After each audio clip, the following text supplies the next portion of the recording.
belated happy Monday.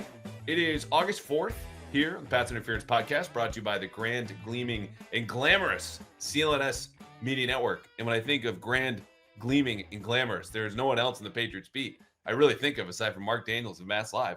Thank you for joining us after the first practice of this week, 10th overall. Long day today, as we were just chatting off air. Yeah, speaking of gleaming, man, I'm feeling it. Feeling it after a long day in the sun, a long 2 weeks, 10 days of camp, man. Everyone comments on my tan. I'm like, it's a farmer's tan. It's training camp. I look ridiculous. You should see my foot tan right now. It's absurd. But yeah, I'm definitely gleaming. It's been a long camp.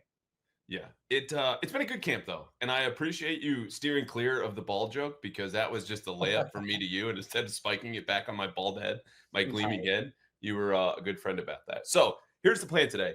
You and I are going to chat about guys on the roster bubble because for the first time in years, this is an interesting conversation around the Patriots. Wherein last year it was, can you get to 53? If they could have had a 48-man roster, would they have taken that? This year, you have people sliding up and down, and what we saw at practice here today was honestly a shuffling of the depth chart at certain positions, which we'll get to in a second. After this, I have a conversation with your colleague, our pal, Chris Mason, who was down in North Carolina, and we spent 20 minutes because he visited our other old pal, Bill Belichick, and what I'm calling the Bill Belichick-in here on the podcast. But that is for Chris. That is for later. For now, what did you take away from today? I did a 3-minute recap or whatever I've been doing the show, but in terms of the shuffling of the depth chart, because to me that was the biggest takeaway.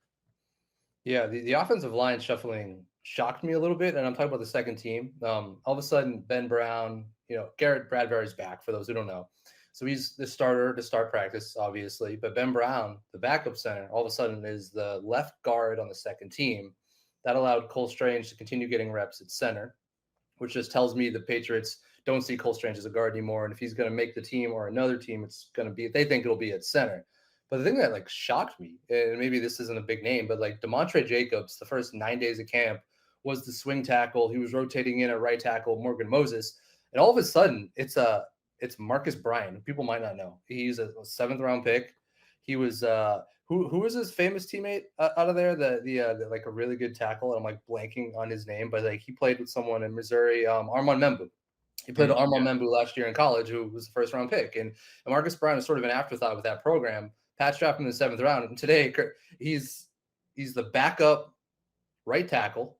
And then all of a sudden at the end of practice, Morgan Moses leaves, and we don't know if it's because of the pitch count or whatever.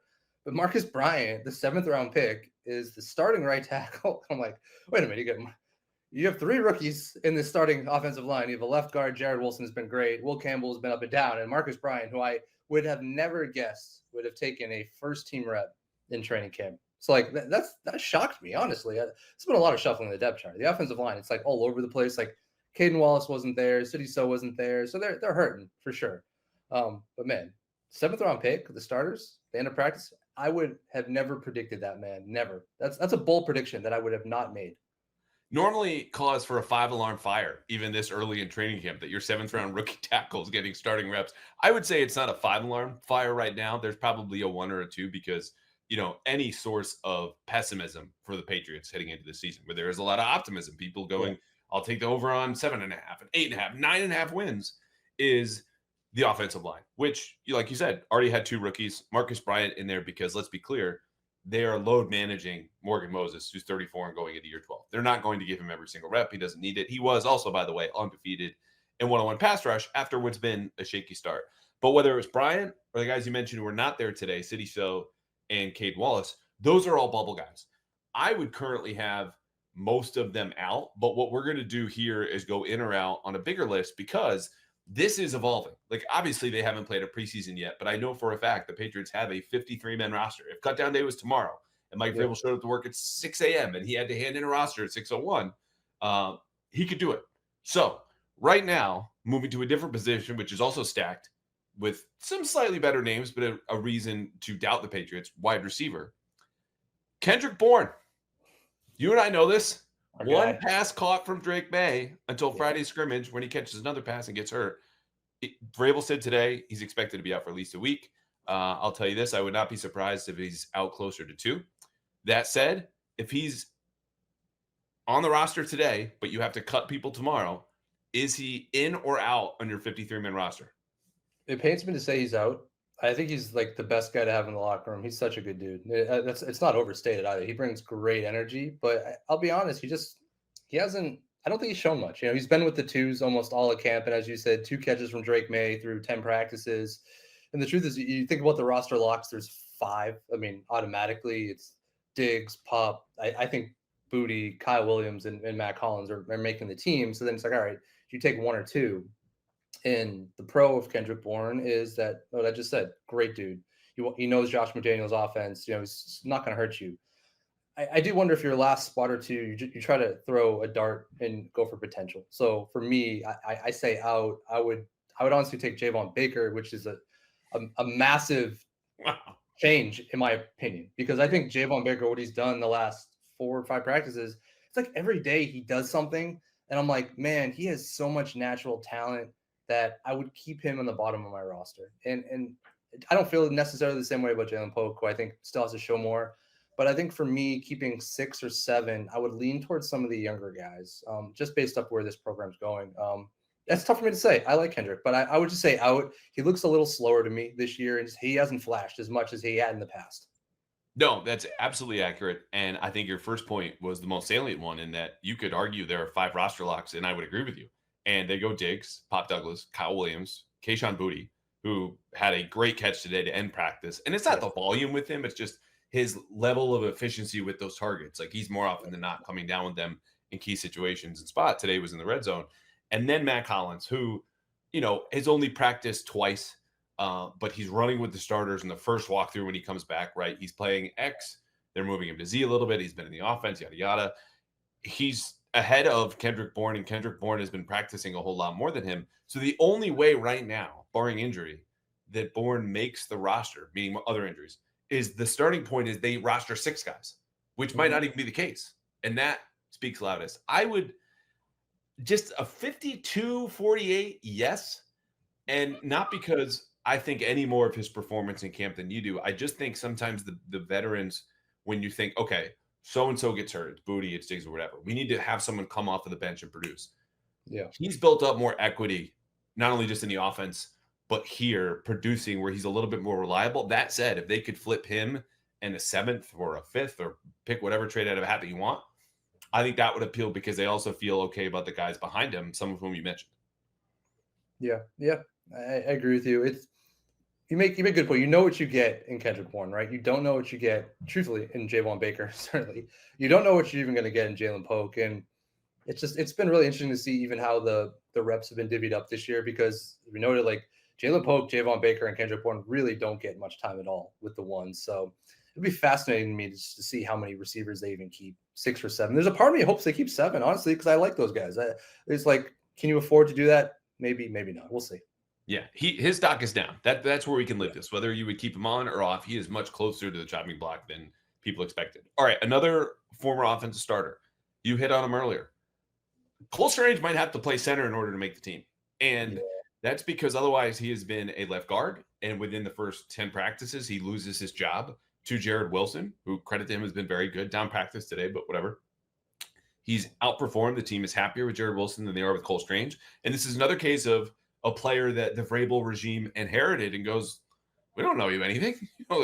You have to prove to us. And when you've got guys like Cade Wallace at a new position, who's younger, cheaper, and you could argue more talented, doesn't have the positional versatility. City So, who can play both guard spots. Like, this is not only just a guy like Bourne who slid closer to the bubble. It's he might not have as much to offer than the guys that he just joined there, who might be anywhere from the 52nd to 58th guy on the team. Yeah. And if it's me, I think right now I'm leaning out with him, because I was thinking about this today. Like, you could argue, all right, he's technically taking reps as the backup center, but he's clearly not. It's Ben Brown is the backup center. Yeah. And then you could also argue Jared Wilson might also be 2 or 3, realistically. So, like, you have 3 centers on the roster who the team probably likes better than Cole Strange. They clearly don't like him enough at left guard, because they were also playing Caden Wallace there, a little bit over him. Like, I think he's out. I think he's a guy you try to trade to a West Coast team who wants a like a lighter, faster guard or center. and maybe he just doesn't fit in with that McDaniels mold. You know, like you almost feel bad for him in a sense because that was the year obviously Matt Patricia took over, and they're going to switch to this West Coast offense that didn't fit, and maybe he would fit in a little bit more with Alex Van Pelt, you know, someone like that. But I think they want more of that, like, you know, strong hulking guard again. You know, not that like Jared Wilson's huge, but like Mike Uwenu fits in the Josh McDaniels system, and Jared Wilson clearly is the left guard of the future. So if it's me, he's probably out because I think you'll have 3 centers on the roster. You know, Garrett Bradbury, Jared Wilson, and Ben Brown. And Ben Brown playing left guard today, kind of a death sentence, I think, for Cole Strange's stock with the Patriots. And he didn't miss a snap today, but there were a couple you're like, whew, thank God Josh Dobbs' arm length is what it is and not like an inch or two shorter because he got to those in a way that other quarterbacks wouldn't. I'm with you. It is interesting, the scheme conversation, because I think we've seen more zone running from McDaniel's offense this year, particularly paired with the bootleg actions that they're going to use now with May and capitalize mobility. I think it just might be the fact that Cole's just as good as we all thought coming out of the draft, right? Like when he got picked and we're all doing, are you effing kidding me? Sean McVay is doing, are you effing kidding me? Kid out of Chattanooga, wow, first round, blah, blah, blah. If we picture him and think of him as a third round pick, and he's competing with other guys who were third round picks, Caden Wallace and Jared Wilson, and the older guy who's not proven a whole lot is this good. That's where he should be. You know, backup guy trying a new position to hang around. You're going to go with the newer picks who certainly outperforming him so far. Like that, I think might just be where his talent is. And I'm with you. I'm leaning a little out on Cole Strange. Granted, with 3 preseason games and a let's go. Yeah, and the patella tendon injury too. I mean, he missed a lot of football, you know, and things like that. You know, they can ruin careers, and you know maybe that plays into it too. Because the thing on Cole Strange is he was supposed to be super athletic. You have a crazy knee injury where he like admitted he had to relearn to walk. That may also play a part into it. You want tough guys, Mark? You draft guys like Cole Strange. You want to get faster? You draft fast guys. Man, what a draft class! What a time to be alive. Oh, macro. I think right where he should be now, like 4th or 5th in the front office. We mentioned Caden Wallace. Let's do this one quickly and go on some other positions. He's a guy whose potential I like, and I wish, honestly, that if they could cross-train him left guard and right tackle because, you know, like you just said, Demontre Jacobs and Marcus Bryant are their backup options there right now, which you don't really love, especially behind a 34-year-old Morgan Moses. But Wallace has been out the last couple of practice, left the scrimmage early and was out today. Is he in or out for you? So I'm saying in because of the potential, but man, I think it's just a bad offseason for him. Like you think about it, they drafted a college right tackle to play left tackle, and 1 year later they're moving him to left guard. It's a sign they don't see him at the position they drafted him. And the reason they drafted Caden Wallace at the top of the 3rd round was to be a tackle. And I thought initially going in, he would be the backup behind Morgan Moses. Like, all right, you develop Caden Wallace behind Morgan Moses and you have your right tackle of the future. Clearly not. Right? Like clearly not. They're trying to find a spot for him to like play. And like the fact that we started this summer with like Demontre Jacobs and Marcus Bryant as your backup tackles and Caden Wallace playing left guard, I was like, man, what an indictment of what this team, this new coaching staff thinks of him. It's like, I think the stock on him is way down, but I do think he sticks around. I do think he has potential. He's really smart. He's really athletic. And I think you can keep a guy like that as a backup for at least another year. You know, you can play the potential card in year 2. He's a little bit older, but, you know, come year 3, if you don't see it, he's gone. Yeah, this is another guy where I think it's a numbers game. And if I'm the Patriots, I lean towards keeping 9 offensive linemen, maybe 10 initially. And some of that you can toy with, you know, the game day elevations and you get an extra offensive lineman, yada, yada. And that's cool. I do think, though, if you would cut Caden Wallace, he gets claimed off waivers immediately because you have teams that saw him as a tackle like the 2024 Patriots did, and then teams that see him as a guard as the 2025 Patriots do. And they go, he was just in a crappy situation and sacrificed really because of the team needs last year, the way they were jerking him around left tackle, right tackle. Now he's a guard and he gets hurt. Like there's just, you give him some time and space to just grow on a natural path. He should be able to find a regular roster spot on talent alone. Let's go to the backfield. Ramondre Stevenson lock, Trayvon Henderson lock for the Patriots Hall of Fame. It's what we've seen through 10 practices here so far. Antonio Gibson lock. Land Larison in or out? You know, my first 53, I had him out, and I regretted it. I like him. He's fast. I do wonder if, though, these, like, younger, undrafted running backs, if it's really easy to get them on the practice squad, you know, like, how many running backs are there that are going to get cut come cut down day? So I'm gonna lean out, honestly.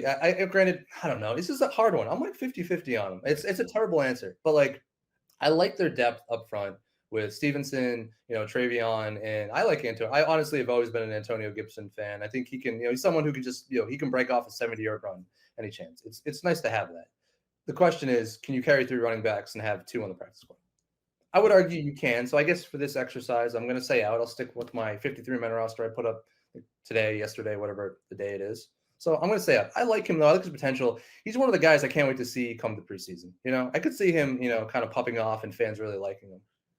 We were talking amongst, I don't know who was there today in the media tent about like, maybe it was you and I, Efton Chisholm, big Twitter fan. We all get why he's in New England. He's going to get a little bit more love.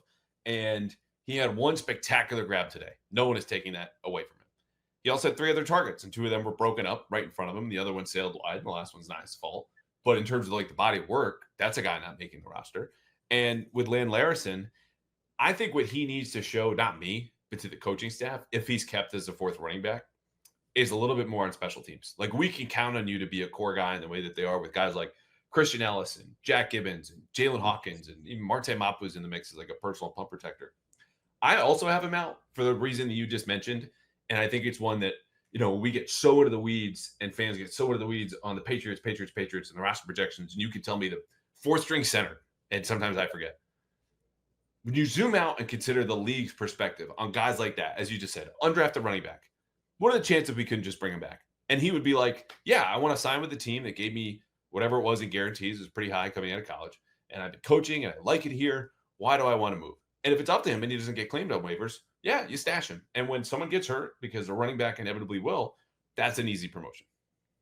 Yeah, I think back to a guy like Kevin Harris. Like, he was a stud in college and was 6th-round pick for the Patriots. And he was always one of those guys, like, borderline. But, like, they were able to get Kevin Harris on the practice squad and call him up a little bit. Like, so, yeah, I think it's easier to stash running backs. I mean, he'd really have to go off in the preseason, I think, for a team to claim him.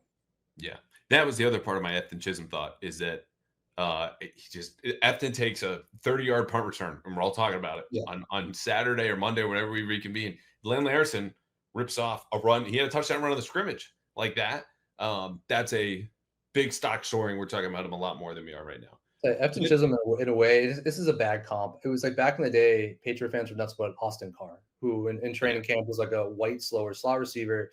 But in training camp, when Pats came on, he wasn't impressive because he was slower. Now, he got claimed by the Saints. He didn't really do much, and it wasn't a surprise. It's like he's a practice squad guy. Like, Efton Chisholm's a little bit better, I think, than Austin Carr, because he'll do what he did today in practice and have a diving catch. But like we talked about the receivers already, Efton Chisholm has 0 targets from Drake May in training camp, and other guys do. We have 5, 6, 7, 8 other receivers do, so like he's so far down. But you're right. If one of those guys can like kickoff returner, punt returner, do something like that, man, spot, whatever it is, 53, 52, that's where it goes. Going to be leading off a lot of shows, a lot of calls.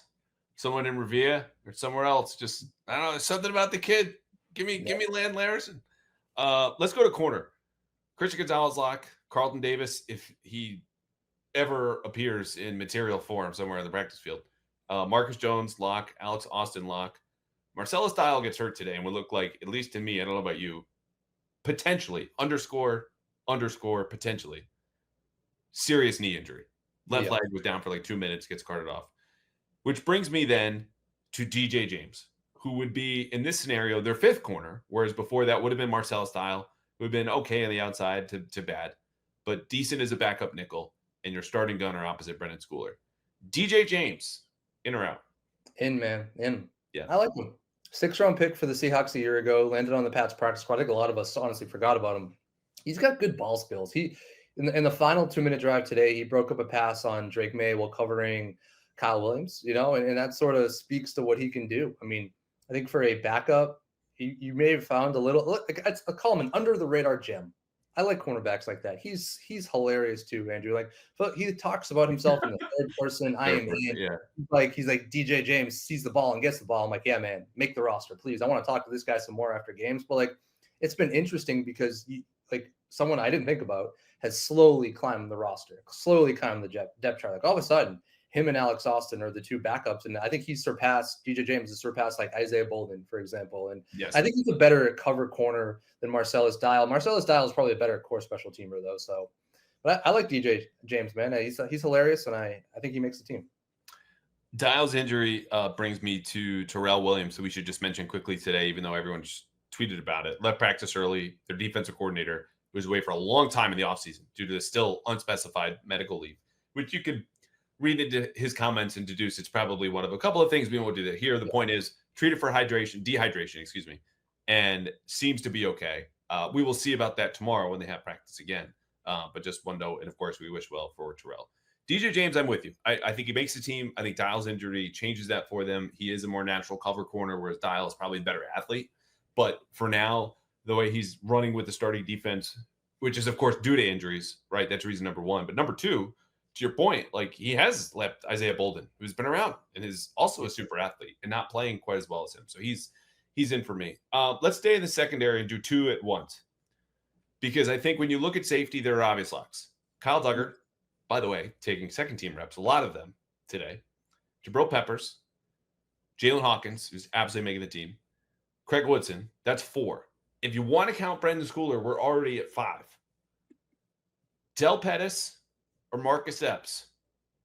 In, out, in, where are we at? Here's the thing. I really like Del Pettis as a backup safety and a core special teamer. I was doing it. You have so many safeties. I think they might be out. Or is this a situation you could trade someone? Like you said about Kyle Duggar. I don't know if the Pats would trade Kyle Duggar, but like I don't know if you trade Kyle Duggar to keep Del Pettis. That doesn't make much sense.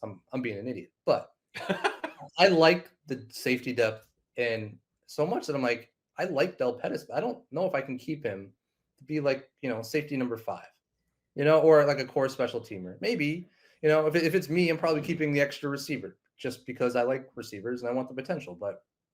I think Epps is probably out. I think Dell might be out. I mean, it's a good thing. It's a good problem to have. We'll say that. Where are you on this? This is a tough one. So I can say with pretty good certainty, both of these guys are on the bubble for the team.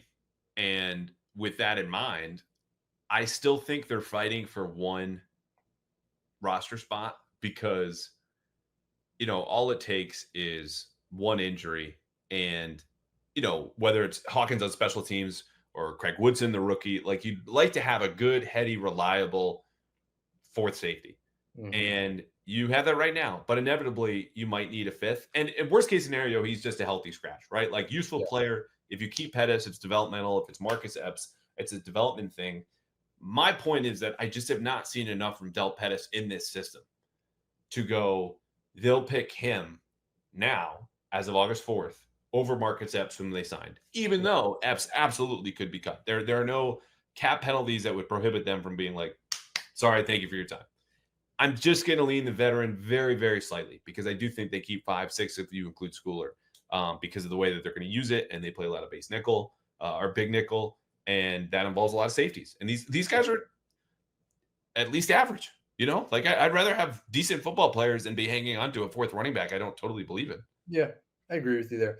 And thinking about this, like Marcus Epps, former captain in Las Vegas, he was there with Josh McDaniels. I mean, he might also be a guy that, like we talked about Kendrick Bourne, that you want around.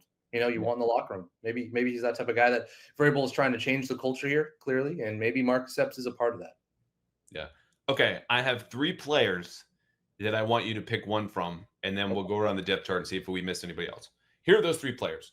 G. Scott, who we got to talk to today, seems delightful. Undrafted rookie out of Ohio State. Very normal, good guy.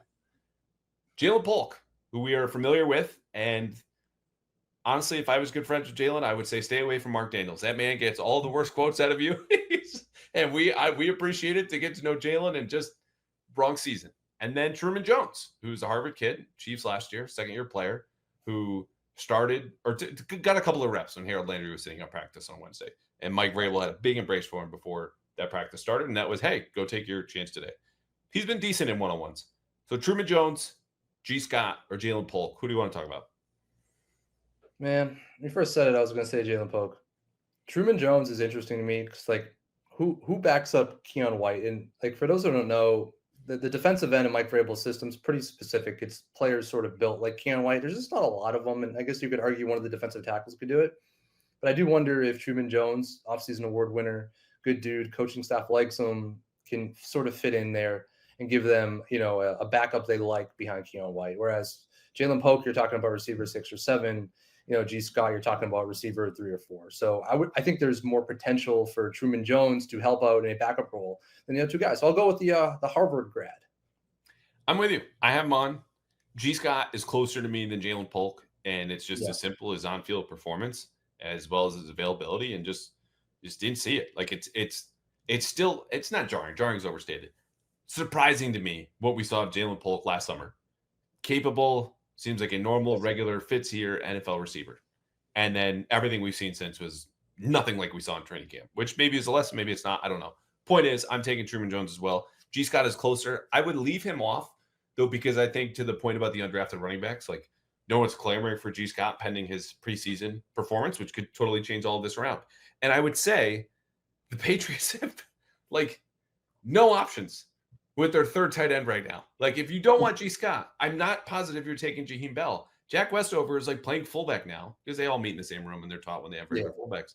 I think they would rather just sign a fullback off the street. That's where I think this number 3 tight end conversation goes, and they only keep Austin Hooper and Hunter Henry. I agree. You keep the 2 veterans, and honestly, you could sign someone who probably gets cut, or honestly sign G. Scott and Jack Westover to the practice squad and elevate them if you really need it. Yeah, but I'm with you there. I have been not impressed with the backup tight end competition. It's been horrible. It's like one of my least favorite part of camp. Yeah, they're not like Jaheim Bell's it's been disappointing, and Jack Westover just doesn't really do much. Like he's getting a lot of reps. He's had a ton of reps. He's the number 3 tight end on the roster, or he has been for like the bulk of first 8-9 days. But like snooze fest, man. Snooze. They need Austin Hooper just to be healthy and Hunter Henry to be healthy, and they'll find someone on the practice squad. On that note, Patriots first rep of 7-on-7s today. 22 personnel. Henry, Hooper, Stevenson, and Henderson, which is just a different way of saying we want you to put your biggest, slowest players in the field. Hopefully they suck in pass defense, and we'll find one to pick on because the Patriots feel like they've got good options, obviously, in Henry and Hooper, but more Trayvon Henderson, who we haven't talked a whole lot about today, but has been awesome. All right, so we hit running back, receiver, now just tight end, offensive line. We have not really talked about the defensive line. Truman Jones counts as the edge. Inside linebacker, tell me if I'm wrong, there's going to be 4 guys. Robert Spillane, Christian Ellis, Jelani Tavai, again, like Carlton Davis, if he ever isn't a ghost, and Jack Gibbons. That sound right? Yeah, it is right. The thing with Tavai, I always wondered, and this is not about his play on the field last year. He was fine for the Pats. Let him in tackles. Does he fit in Mike Vrabel's system? It's technically no. I mean, Mike Vrabel, you average it out. He wants an inside linebacker who's around 230 pounds, lighter, faster. That's not Tavai. Tavai's built like an edge guy. He's like 255. It's different. He's better in the Gerard Mayo, Bill Belichick system. But like his contract is essentially guaranteed. You cut it, you're going to pay him a lot of money. I don't know if he's a trade candidate, but I also agree that like the 4 guys you mentioned are far better than the other guys. So it's like you're going to trade Jelani Tavai to keep Monty Rice just because he played in Mike Vrabel's system. If anyone would even take Jelani Tavai, because last I checked, Juwan Bentley, who he played with last year, still doesn't have a team. And that guy is not 250 anymore. Tavai, to his credit, was rotating with Christian Ellis in the first few practices, which means he was rotating with the starters. Like Robert Spillane is the 3-down signal caller, and then you've got Ellis next to him. And like even despite that size difference, I think there's something about his play that they do like, because I mean, he's a violent dude. I just always thought they might flex him onto the edge, as we often saw in the last system. That has not happened, but he will need to contribute on special teams, certainly if he wants to hang around as the 3rd or 4th inside linebacker. For now, who could replace him? I don't know, but those are definitely the 4 guys. We hit on corner, safety. So defensive line, let's finish here. Yeah. Keon White, Milt Williams, Christian Barmore, and my guy, Kyrie's Tonga, not going anywhere. No. I like him. I think Joshua Farmer makes it. Jaquelin Roy, and Jeremiah Farms Jr. Roy is the one that I'm like, but I think because of the scheme that they want to run in this constant attacking style of defense, rotate bodies, keep fresh, like all this different stuff, and this will factor into the edge conversation because right now I just have 4 there. And you could count Keon, so this is maybe 6 and 5 versus 7 and 4. between D linemen and edge guys. Harold Landry, Killon Chason, Braden Swinson, and Truman Jones. Any disagreements there or any thoughts? Well, I guess the name you didn't mention is Anthony Jennings, Yeah. right? And I think it's the Anthony Jennings conversation is fascinating to me because I really think he's a good player. I think he's underrated. I don't think he fits in the system. He is a run stopping edge rusher, and like you said, you have Clavon Chason's probably one of the biggest surprises at camp. He's definitely making the team. He's a speed pass rusher. He's going to add an element. Harold Landry, you hope he can get back and give you 8 to 10 sacks. Like, he's not going anywhere. Those are going to be your top 2 guys. And Braden Swinson, shows some potential, and he's part of this draft class. Mike Vrabel's first draft class. You think they're going to keep him? So what do you do with Anthony Jennings, who's probably a solid player in a better system? For me, it's a trade target, right? I don't think they're going to cut Anthony Jennings. I don't know what you're going to get from him, but I think at the end of the day, there's another team who could probably utilize him because he's solid. He's solid against the run. Honestly, he might be better against the run than Chason is. He might be better against the run, than some of these other guys, and he probably is. But what Mike Vrabel wants his, edge rushers to do, outside linebackers, pin your ears back, and go get the quarterback. That's just not Anthony Jennings. No, it's not. And that's borne out. I mean, he started with the third team defense in minicamp. Whoa, whose coach's doorstep did he poop on, and run away? Like, what happened here? But I agree with you. And he could certainly earn his way back into the conversation for me just because of that start. And he's had some flash plays. I had him down for a sack today, which granted it was an extended play kind of scramble drill thing. It could happen. But for now, for all the reasons you just mentioned, he's bigger, slower. That's not his game. It's never been his game. The way that they want to play fast, violent, and just Milton Williams said it last week. There's no read and react. It's just like see ball, get ball, and over time wear on offensive lines, and that's just not Anthony Jennings. All right, we have practice tomorrow, Tuesday. Joint practices Wednesday versus the Commanders, which is always one of the best days to cover this team. Off day Thursday, preseason game Friday.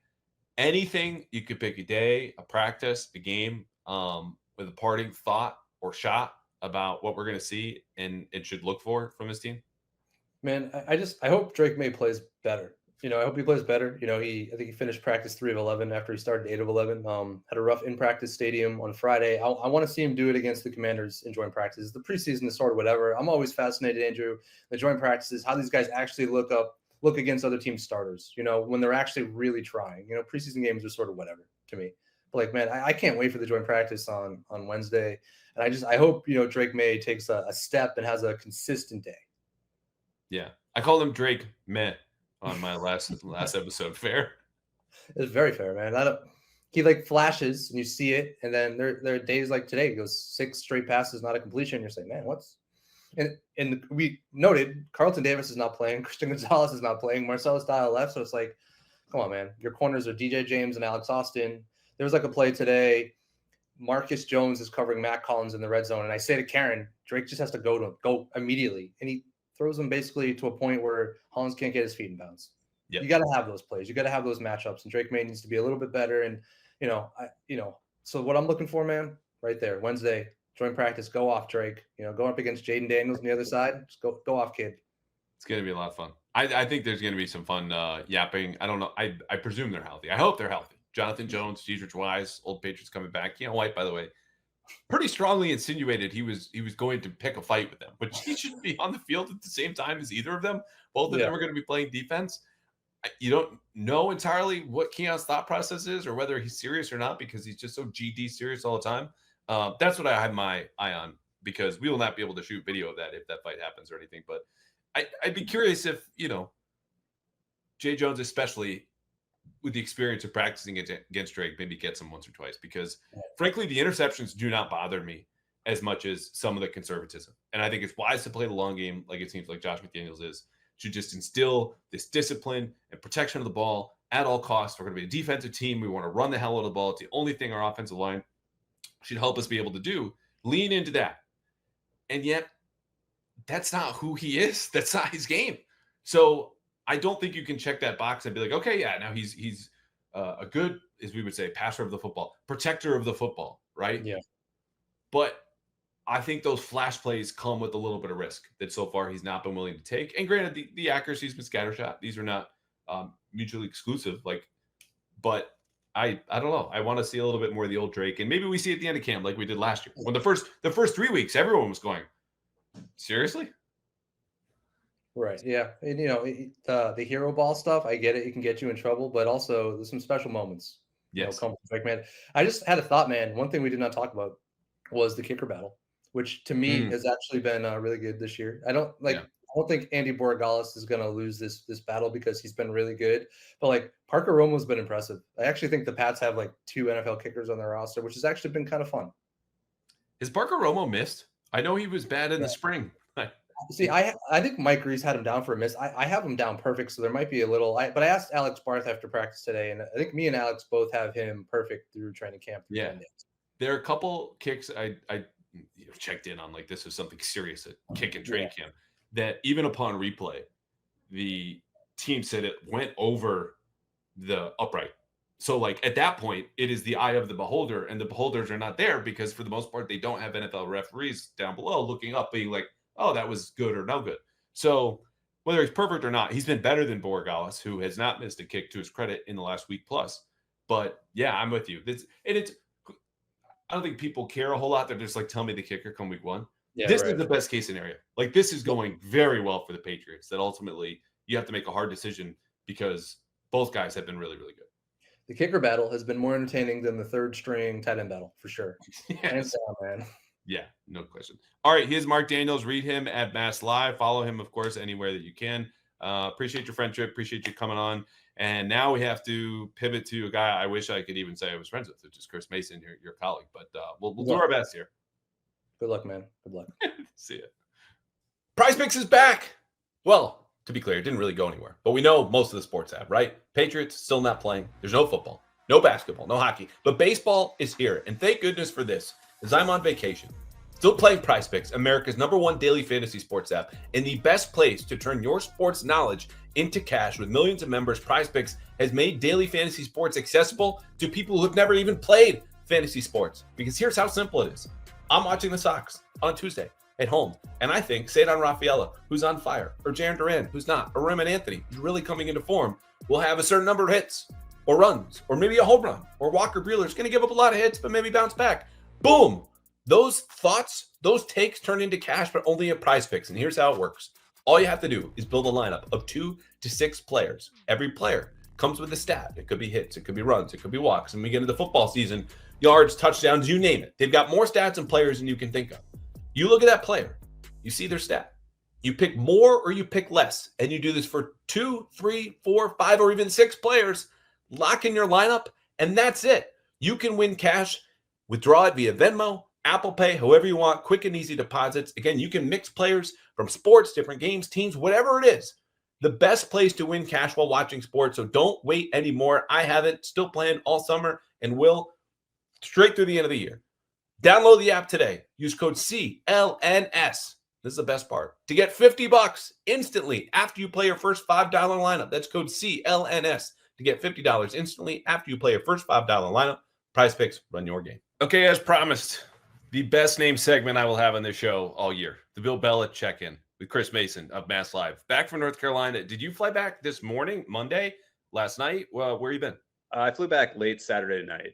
Got delayed, as all flights get delayed now. But yeah, initially I was going to go down there from Friday to Monday, assuming like it'd be kind of like a Patriots camp, where you have a few days down there because I got the opening date, and then realized that's not how Bill's running things in North Carolina. He had an availability on Saturday morning, 8:30 a.m., and will not speak again or have any media access until Wednesday. And then it will be once a week throughout camp.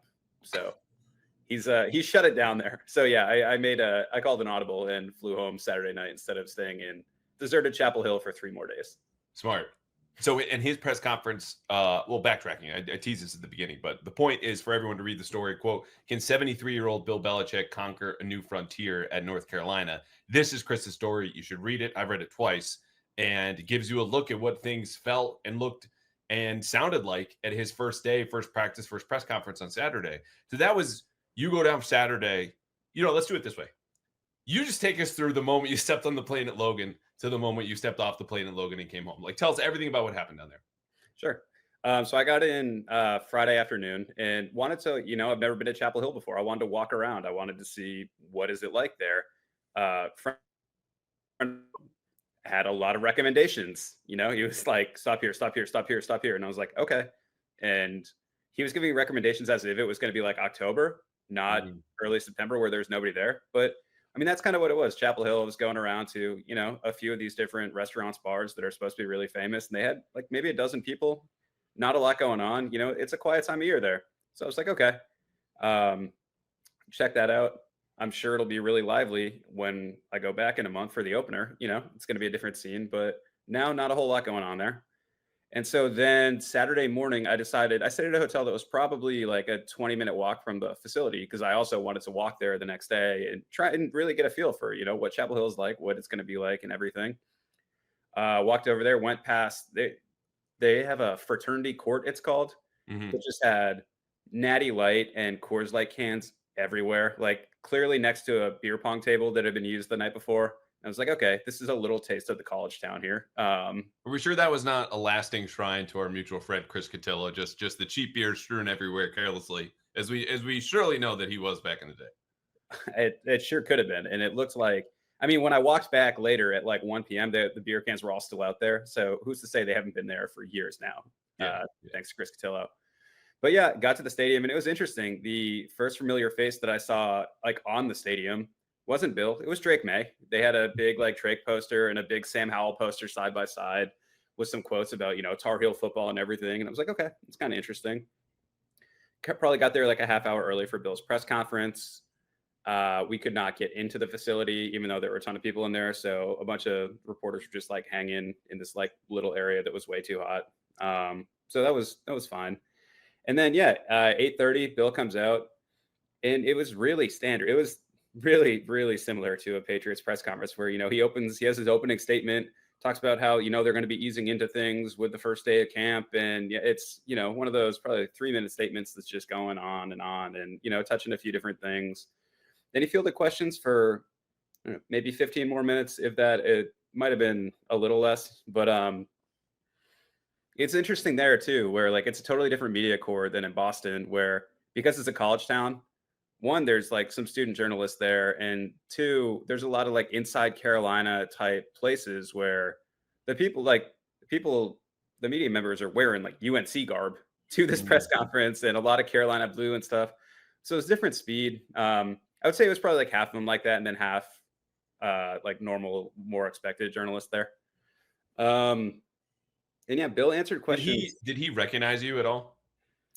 So I requested a one-on-one through Carolina PR ahead of time, and that was declined. So he knew I was there. But no, he was very businesslike there, where it was funny. After he declined the one-on-one, I was kind of like, okay, in that case, like for the story angle, I kind of wanted to just go in and almost audit the press conference, you know, kind of like when a principal comes in and just like sits in the back of the classroom and is like, what's actually going on here? You know, what is this like on a day-to-day basis and everything? So listening to a lot of the questions that were being asked, I could almost tell how Bill was going to answer them before he actually answered them. And there was only one time where it was the way this question was asked, where this reporter started with, you know, Bill, you're like a defensive mastermind, defensive genius, always been on the defensive side of the ball, and then eases into like, and Freddie Kitchens running the offense, and kind of frames this question as like, how is Freddie Kitchens' offense going to go, and will you be involved? And Bill, of course, is like, yeah, I mean, that might have been an accurate characterization when I was a defensive coordinator, but as a head coach, I'm involved in every aspect, you know, offense, defense, special teams, strength, conditioning. He's going through all the different things where he's like, I'm involved in everything. And basically it was like, this will be my offense. I am going to have a lot of input in this offense. It's not going to be the Freddie Kitchens offense, without saying it that bluntly. But just the way the question was being asked, it was immediately like, oh yeah, Bill is going to answer this one a certain way. Yeah, that was, I don't want to say half the battle, because it's not to say that, you know, every press conference and certainly that game in practice was contentious and definitely not combative. You know, there's a lot of curiosity that we bring, even understanding his approach, and everyone understands his approach to media. But, you know, I would always think, okay, what is he going to say if I answer it this way? And this isn't to say I was in the mind of Bill Belichick. It's to understand that because he was so disciplined, he was so consistent, and then by extension, fairly predictable. But even when you would do that, and you're like, okay, this is the best way to do it, he would default to, I don't know. Right. Or you'd have to ask somebody else, or just pretend like they're, your question was somehow flawed. Even if your personal thoughts, your personal feelings, I don't know, you'd have to ask so-and-so. And I think that was the most frustrating part, right? Because you can like be driving to the stadium and be like, okay, I have this question phrased perfectly where I'm going to disarm it this way and this way with these caveats so he can't like go to that. You think you nailed it. You ask the question and then you still get the, I don't know, you'd have to ask like whatever. And it's like, okay. Yeah. So then in the story, you get to practice. And this was 18 minutes opposite field as you put marooned with all of the other reporters who were very much learning like, okay, you're going to be far away. You're going to get minimal access. Again, which as we detail this is not complaining. This is just the life of what it's like to be out there. And people who are not adjusted to it are likely to complain. So what was it, stretching, just individual drills? Yeah. So it was honestly, it was kind of hilarious, first of all, with like the local reporters who didn't really know what they were in for. And so it was like a light rain, a mist, and they were outside, of course, because Bill never wants to practice inside no matter what. So I think there was already some irritation that they were outside. And then we get into practice. There's 2 fields at this complex. They are obviously on the far field where you can't see anything really. And yeah, the media's penned into a little space where it's like, okay, you can be on this sideline. You can only go down so far. And, it's fine. I'm used to it. Like covering Bill for 5 years. That's how it always was. So I had my binoculars and was like, oh, okay, yeah, I can still see everything that's going on over there. I was the only one that had binoculars though, because none of these local reporters had any idea that they were going to need binoculars to see what was actually happening at practice. Yeah. So, as a sports reporter, you're not always terribly popular, but on that day in Chapel Hill, I became the most popular guy there, where you have all these Carolina reporters walking up to me being like, hey, do you know where Steven Belichick is? Can you see Steven Belichick right now? What about is Brian? Have you seen Brian? Oh, you get a camera guy like, do you know where Coach Belichick went? It's like, yeah, he's right over there. Like, he's on the 40. I got it all covered. And what were they used to? Because this is the other part again where you talk about limited access. Like colleges, even at North Carolina, or I guess backing away. It depends on the coach, the access. Where like the NFL dictates to every team, media needs to be allowed in for X amount of time in the locker room or a practice during training camp, yada yada yada. The schools call their shots individually. So Mac Brown, who personality wise, way he dealt with the media, his openness was the diametric opposite of Bill. And they were doing what, as you detailed in the story? Yeah, it seemed like they were kind of just like free range chickens out there where they could go wherever they pleased, monitor the sidelines. The one thing they were asked is don't video 11 on 11 and put it out there. But otherwise, you could stay out for the training camp practice that are open and, wander the sidelines as you see fit, go up and down. And that's very different than the Belichick NFL style experience that they have now. They also mentioned that one of the guys I was talking to said Mac would talk maybe 3 times a week, and he would talk really extensively, like twice as long, maybe 3 times as long as Belichick had that morning. So it's just different speed. But like I said, after covering him in New England, it was very, very consistent with the way he's done things forever. Yeah, they call themselves the 33rd NFL team down there, which is just, hey, that's taken, by the way. It's a website. It's not a functioning team, the 33rd team. But also hilarious, given a team, as you detail in the piece, is projected to finish 8th in the ACC, which, of course, Bill doesn't care about. You can't control this, can't do anything about that, which is another answer that was kind of fairly predictable. The thing I was going to say earlier, the one time, oddly enough, that I remember being able to walk the sidelines, and this was not between fields, which is, you'd be right there with the players and the coaches, was during a joint practice in Tennessee, Vrabel's second year, right before you joined onto the beat a few months later, and we could go all the way around whatever sideline we wanted, up into the stands, looking at everything. And I remember getting close. And they got media relations people who were doing their jobs and kind of keeping you at a proper distance. And none of us really infringed, but like this was new to all the Patriot coaches and players who would like be hunched over, getting a breather after a drill and be like, what the are you doing over here? Vrabel's not doing that anymore, but it's funny the way that we got that one access one time with Bill, thanks to his not direct successor, but the guy here now, obviously. What surprised you, if anything? Like all of this is predictable and it's very Bill and consistent. He's the most disciplined person maybe I've ever come across in my entire life. But what surprised you? Honestly, nothing really surprised me the entire time I was there, which is somewhat, I mean, I don't know that it can be surprising not to be surprised, but there really wasn't anything like throughout the entire trip where I was like, oh, wow, I can't believe this is happening this way or this is going on this way. And it's also funny, too, where people who like aren't fluent in Belichick don't realize that he can be funny when he wants to be. He can be really insightful when he wants to be. It's almost like he has these different speeds where even at ACC Media Day last week, I like watched the press conference there and he was like a media darling. It felt like one of the Super Bowl press conferences, where suddenly he flips a switch and it's totally different. But then, even in this press conference Saturday morning, this time where he cracked a joke, made everyone laugh. He has a little dry humor to him. Like, he can totally do that, especially when they're still in this kind of honeymoon phase and everything. But yeah, I mean, I thought he was really consistent with who he's always been. And maybe that's the surprising part, is that it doesn't seem like anything's really changing down there. That said, in terms of scheme on the field stuff, all we got at this practice was stretch. They did a quick, like, special teams type drill where this is where I was like, okay, Bill is like almost literally picking up where he left off in New England, where they open with this special teams drill. And Bill talks to the holder for a little bit and then decides, I'm just going to show you. He gets down on one knee, like on this like rainy turf.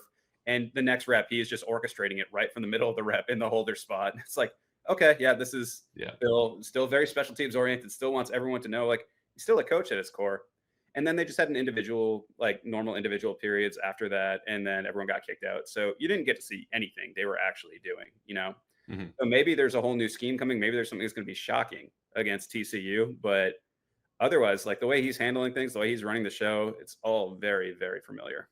So it seems like there's still an acclimation period, as the players are and they ramp up, but also for the media there and the fans, which, we can pivot from like the press conference talk now, but just your perception or things you heard. I don't know if you picked up a newspaper of how he's being received by people who have cared about UNC, care about it now while he's there, but also will care about UNC after he's gone. Are they taking to the Bill Belichick experience, understanding most of the headlines so far have not been about football since he got there? Yeah, I think that like the UNC fan base at its core just wants football to start, because there have been, so many of these almost non-football stories. And I think there is like an anxiousness, really just like an eagerness for the season to begin, so they can really see, Bill Belichick is the highest paid employee in the state of North Carolina. He's the highest paid state employee at $10 million a year. I think they want to see, what is this money buying? What can he do with this program? Can he turn it around? And it's the ACC, it feels pretty wide open. If they put like some wins together, they could really go on a run, or they can be, the same kind of North Carolina team. It's almost always been there as long as I've been following college football, where they're, middling, whatever. And, then basketball season starts and that's what they're pivoting to, and then they become irrelevant. So it's going to be fascinating to see. And I think, the biggest thing, there's definitely an excitement and eagerness and almost, an anxiousness, I think, to see what this is going to look like. It's so funny, things like that, where you're the highest paid employee in the state, comes up when you're losing, or so-and-so's contract. We're paying $90 million, like in Milton Williams has 2 sacks through November. Everyone's like, we're paying blah, blah, blah from the Patriots for this guy to have 2 sacks. Like, it only matters when things are bad. And then when things are good, you're like, yeah, this is fine. I'm curious. The one other thing that stuck out, because I thought this number was lower, you had 70 new players on the roster there. Yeah. Yep. Like, do people, and I understand, Max Johnson, their quarterback, who's the incumbent, is going to compete with the kid from South Alabama, who is well regarded in the transfer portal. Like, there are some familiar faces at key spots. But what, if anything, was said about that? Like, this would be the equivalent of Vrabel coming in here, and he turned over half of the roster. But this is going basically 40 out of the 53 players would be new. Like, what about that stuck out to people that you heard or talked to? So actually, going back to Bill's press conference, this was one of the most, I think, insightful answers that he gave, and like one of the most informative things, where somebody asked him about not having a preseason, where he's always had one. Of course, you have preseason games. And after turning over the roster, like, what's that going to look like? And Bill, I don't think Bill has ever been unprepared for something, as long as I've covered him or anything, where he's always doing his homework, well, you know what I mean? Yeah. He's done the legwork. There's things that could still surprise him, but he immediately was like, yeah, I've talked to other college coaches about this already and trying to adjust to it. But the reality is, there's an unknown. There's going to be, especially for us, even more of an unknown, just because we have so many new places, so many new faces, so many new pieces in here, that it's hard to predict. And I think until they really get rolling in camp, it's going to take a while for that to gel. And it'll be fascinating to see what it looks like, just because, when he was rolling with Tom Brady in New England, September was basically an extension of the preseason. It's like, all right, figure stuff out. You can start. Yeah. You can start 2-2 and you're going to be fine down the stretch eventually if you figure it out. College, it's not really working that way. If you fall behind early, you end up staying behind most of the time, even with the expanded CFP. So they need to come out like firing. And obviously it's a huge, huge national spotlight on Labor Day, where they're getting TCU. The Coaches Poll came out today. UNC didn't have a single vote in it. So around the I was going to say league, around the NCAA, apparently not a ton of optimism, or maybe, I don't know, not enough to give them a top 25 vote at this point. So yeah, I mean, I guess we'll see how that goes. I like that slip up because it was just like one of my favorite things in the story was Bill going, I've coached plenty of Saturdays. When we go out on Saturdays, this is what we'll do. All right, but that leads me to my last question because it's August 4th. Who knows is the answer. But if you had to take a guess about how this goes, and I'll start because I wasn't down there. I have not spent a whole lot of time reading or listening to what will go down there, but the little that we've covered, brand new coaching staff, coach who has never been in college before, 70 new players adjusting to new schemes and places and coaching styles, all meshing together versus a TCU team, which is not great, but it's going to roll in and have a lot more continuity and understanding of its identity.